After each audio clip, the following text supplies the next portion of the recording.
In a distant galaxy, a planet emerged a long time ago, bearing a resemblance to Earth.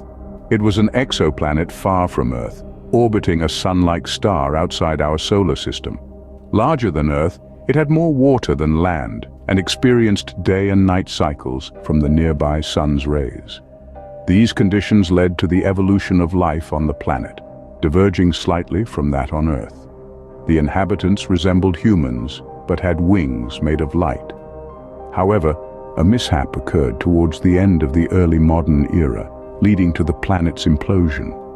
Today, only its remnants are visible as light eruptions, observable through electronic telescopes. What remains unknown, and has never been known, is the enduring connection between the former inhabitants of this planet and the people on Earth, a connection that persists to this day. Now we find ourselves on Earth in the year 1267. In the highlands, the sun rose as a typical drizzle fell on the Scottish landscape. The rugged stone glistened wet, and a chilly wind swept through the covered heights.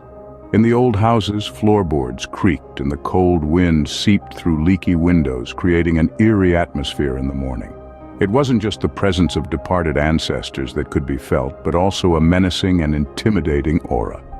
In the village of Glorfinen, the word on the morning was, "The prince has been murdered." Yet one couldn't speak too loudly about it, as the king's spies and henchmen were everywhere. Careless words led to imprisonment in the old castle's dungeon, with no hope of leaving alive.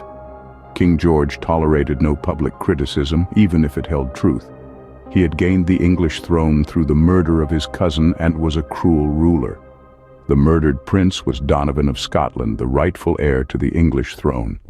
However, his influence on the conservative English supporters was limited due to his Scottish heritage.